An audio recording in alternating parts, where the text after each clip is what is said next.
बिस्मिल्लाहिर्रहमानिर्रहीम बच्चों, आज हमने चैप्टर 11 के न्यूमेरिकल्स करने। न्यूमेरिकल्स बहुत ही आसान है, कूलम्स लॉ से रिलेटेड आएंगे, कुछ पोटेंशियल से रिलेटेड होंगे, तो बहुत से आसान से, लेकिन हमने बस गौर से देखना है।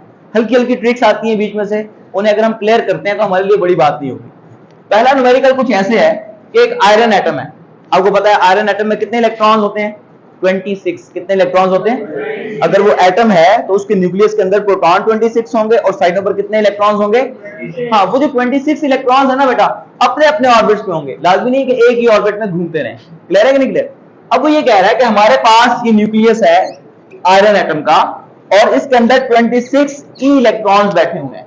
हमने कहा ओके। कहते हैं ये जो इनर मोस्ट इसका शेल है, बहुत सारे शेल्स होंगे, ऑर्बिट्स होंगे। जो सबसे अंदर वाला ऑर्बिट है वो कह रहा है इसका डिस्टेंस कितना है बेटा? 1×10⁻12 मीटर। यहां पर एक इलेक्ट्रॉन है। मुझे बताओ इन दोनों में फोर्सेस होंगी कि नहीं होंगी? ये भी चार्जेस हैं और ये भी चार्ज है, और चार्जेस के दरमियान में फोर्स होती है, इलेक्ट्रोस्टैटिक्स या कूलम्स फोर्स। वो कहते हैं बताइए कितनी होगी? भाई कोई बड़ी बात नहीं है, हमें पता है F = K Q1 Q2/r²। क्या होता है बेटा? 9×10⁻9। Q1 क्या है? कोई एक भी वन कंसीडर कर लो। मैं कहता हूं for example 26E। Any problem? Q2 क्या बेटा? इलेक्ट्रॉन डिवाइडेड बाय, दोनों में डिस्टेंस कितना है? 1×10⁻12। ऊपर स्क्वायर लगाना मत भूलिएगा। अब करेंगे क्या, जरा गौर से देखिएगा। ये ई मल्टीप्लाई हो जाएंगे तो ई का स्क्वायर हो जाएगा।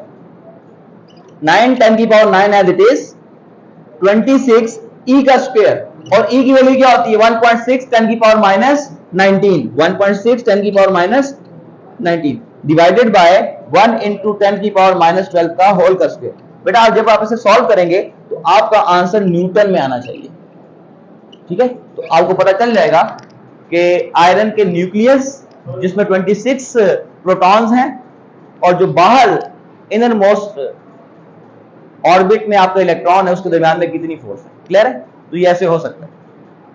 अच्छा बच्चों, न्यूमेरिकल नंबर 2 क्या है? बहुत इंपॉर्टेंट न्यूमेरिकल है और समझने से ताल्लुक रखता है। वो ये कह रहा है कि हमारे पास एक इक्विलैटरल ट्रायंगल है। बेटा इक्विलैटरल की बात याद रखिएगा कि इसके एंगल्स भी सेम होते हैं और इसकी साइड्स भी क्या होती हैं? सेम होती हैं। एंगल्स बेटा 60-60 के होते हैं। 60-60-60।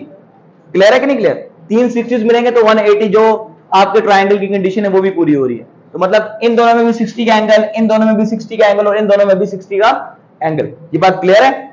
और उसने खुद कह दिया है कि इस वर्टेक्स और इस वर्टेक्स के दरमियान में जो डिस्टेंस है वो 10 सेंटीमीटर है। मैंने मीटर में कन्वर्ट करके 0.10 मीटर कह दिया। अब सवाल क्या है? वो कह रहा है कि देखें इस 4 कूलम वाले, ये जो 4 माइक्रो कूलम है, इस पर ये वाला चार्ज भी फोर्स लगा रहा होगा और ये भी क्या लगा रहा होगा? फोर्स। बताओ कि नेट फोर्स कितनी लग रही है, रिजल्टेंट कितना है?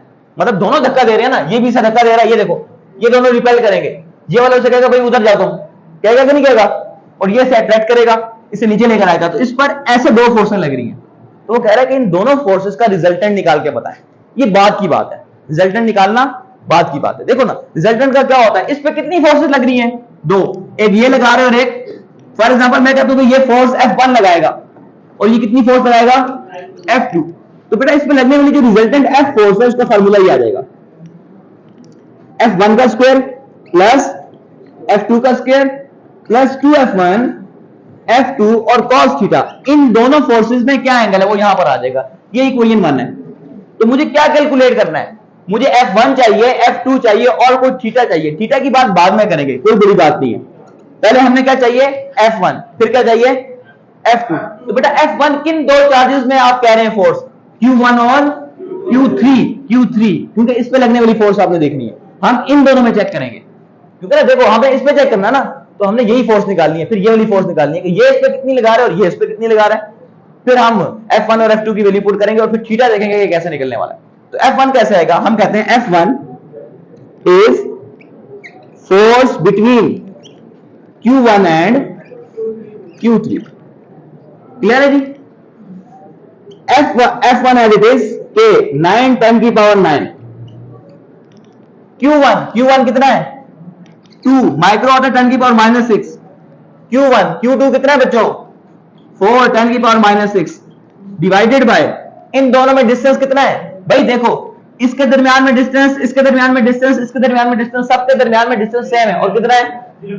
और ये सेम क्यों है बच्चों? क्योंकि ये इक्विलैटरल ट्रायंगल है। यहां तक क्लियर है कि नहीं क्लियर? बेटा इसे सॉल्व करेंगे तो मुझे बताएं जल्दी से आंसर क्या है? 7.2 न्यूटन। ओके बेटा मैंने ये चीज फाइंड कर ली है।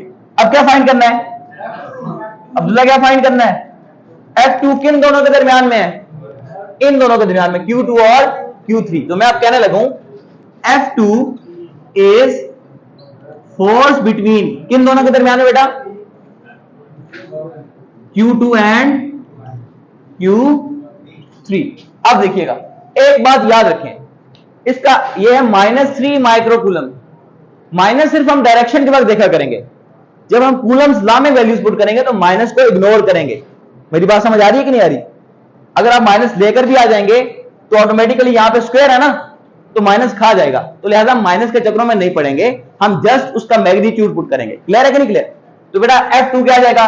के की वैल्यू क्या है? Q1 कितना है? मतलब पहला चार्ज 3 10 की पावर -6, दूसरा चार्ज क्या है? 4 10 की पावर -6 डिवाइडेड बाय इन दोनों में डिस्टेंस कितना होना चाहिए? क्योंकि ये इक्विलैटरल है 0.10। ऊपर स्क्वायर आएगा कि नहीं आएगा? बेटा इसका आंसर बताएं कितना आया? 10.8 न्यूटन। Very good. अब एक काम रह गया, देखो F1 भी आ गया, F2 भी। मुश्किल कहां पे है? सिर्फ थीटा पे। अब थीटा निकालना और सारे मामला हल हो जाएंगे। सब बोर्ड पे देखें जरा ध्यान से, सब काम छोड़ दें। बेटा ये Q1 Q3 को रिपेल करेगा कि अट्रैक्ट करेगा? सोच के बताना। दोनों पॉजिटिव है ना, ये कहेगा भाई तुम दूर जाओ, तो रिपेल ऐसे करेगा ना। ये F1 इधर था, कोई मसला। अब ये जो Q2 है ये नेगेटिव है, और ये क्या है? ये से क्या करेगा अपनी तरफ? तो इसकी डायरेक्शन क्या होगी? Q3 से अपनी तरफ लेकर आना चाहेगा ना, तो ये F2 की डायरेक्शन है। तो बेटा ये जो थीटा होता है, ये जो थीटा है ये F1 और F2 के दरमियान में है।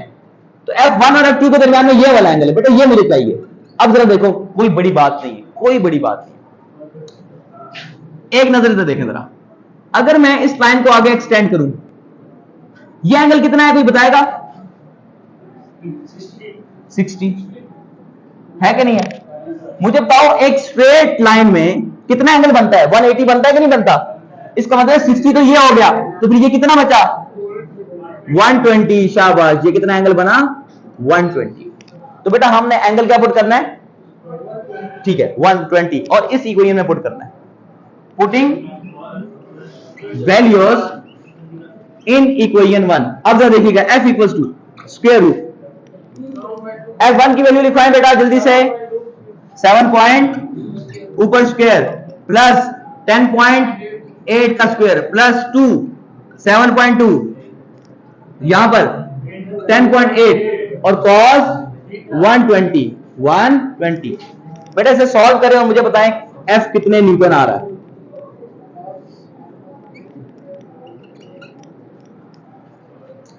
स्क्वायर्स लें प्लस इन तीनों को मल्टीप्लाई कर लें। पहले cos 120 ले लें, अंडर रूट 9.52। ओके क्लियर है? इसे बेटा रिकन्फर्म भी कर लिया करें। अब आप कहेंगे कि सर ये आंसर बुक के साथ क्यों नहीं मिल रहा? ध्यान में इधर रखिएगा, अगर आपने बुक वाला आंसर लाना है तो आपको इसे पॉजिटिव कंसीडर करना पड़ेगा। देखो ओरिजिनल आंसर जो डेटा उसने दिया हुआ है उसके मुताबिक हमारा ये आंसर बिल्कुल ठीक है, लेकिन अगर आप चाहते हैं कि यार हम बुक वाला आंसर लाएं तो बुक में क्या करेंगे जरा देखिएगा, इसे आप पॉजिटिव कंसीडर करें। अब मुझे बताएं, अब जरा डायरेक्शन बनानी है आप लोगों ने। इधर देखो, पॉजिटिव कंसीडर करके ये भी पॉजिटिव है और ये भी क्या है और ये भी क्या है, ये इस पे ऐसे फोर्स लगाएगा कि नहीं लगाएगा? और ये कितना लगाएगा? अपनी तरफ से दूर। मुझे तो ये एंगल कितना है? 60। तो बेटा जो सीजर्स के एंगल होते हैं, जो ऑपोजिट एंगल होते हैं वो सेम होते हैं, तो ये भी क्या बन जाएगा? बुक के लिए आपको यहां पे क्या पुट करना पड़ेगा? 60, बाकी यही आंसर रहेगा, तो आंसर आ जाएगा। क्लियर है? तो हमने बुक के चक्रों में नहीं पढ़ना होता, हमें जो वो डायरेक्शन देगा, जो साइंस देगा, हमने उसके अकॉर्डिंग बात करनी है और अपना काम आगे चला लेना है। ठीक है ना?